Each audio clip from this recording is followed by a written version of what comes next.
Alors, on reprend un rythme un peu plus normal après les différents événements comics du mois de mai et on s'intéresse aux sorties du mois qu'on n'a pas eu le temps de traiter sur la chaîne YouTube tout simplement parce qu'ils ont été traités sur le blog et ils le seront dans le numéro du mois de juin du mag. Toujours gratuit, toujours 84 pages.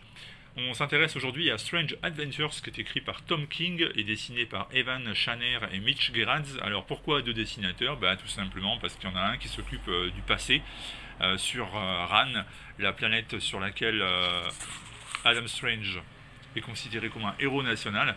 Et puis l'autre s'occupe du présent, vous le voyez là, c'est Gerads donc.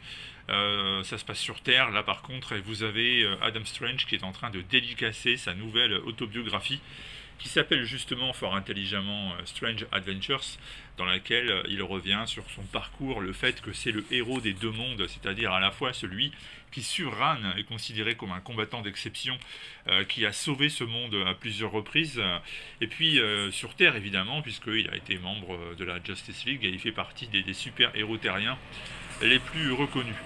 Alors le problème avec notre ami Adam Strange, c'est que alors qu'il signe son autobiographie, la foule défile.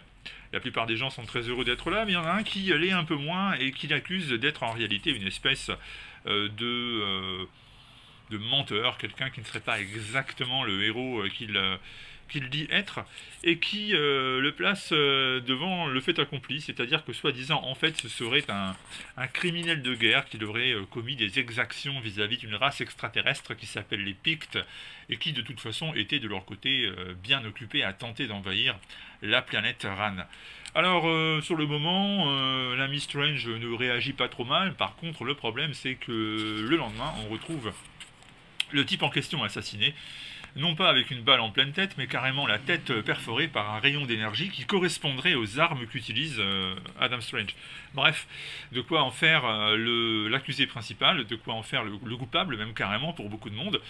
En tout cas, c'est ce que disent les réseaux sociaux, et pour se défendre, notre super-héros fait appel à Batman, qui dans un premier temps décline l'invitation pour mener l'enquête, et qui lui conseille par contre de s'adresser à un autre personnage connu chez les super-héros d'ici, Mister Terrific, qui est un des individus les plus intelligents de la planète et de l'univers DC, et c'est lui qui va se charger de l'enquête, et ce qu'il va découvrir n'est pas forcément quelque chose de très réjouissant pour Adam Strange. Alors c'est une espèce, là encore, c'est signé Tom King, donc c'est une espèce de déconstruction du super-héros classique.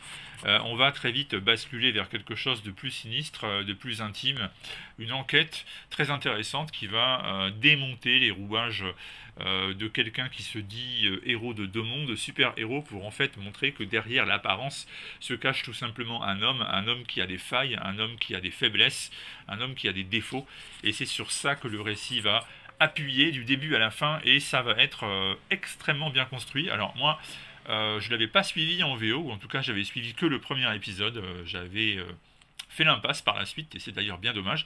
Donc c'était un grand plaisir de retrouver l'album en VF et de enfin le lire au complet.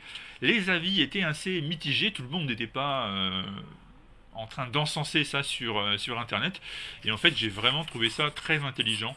Le récit est très bien construit et le final est à la hauteur de ce qu'on attend, c'est-à-dire une vraie déconstruction post-moderne, intelligente et bien faite de ce qu'est un super-héros.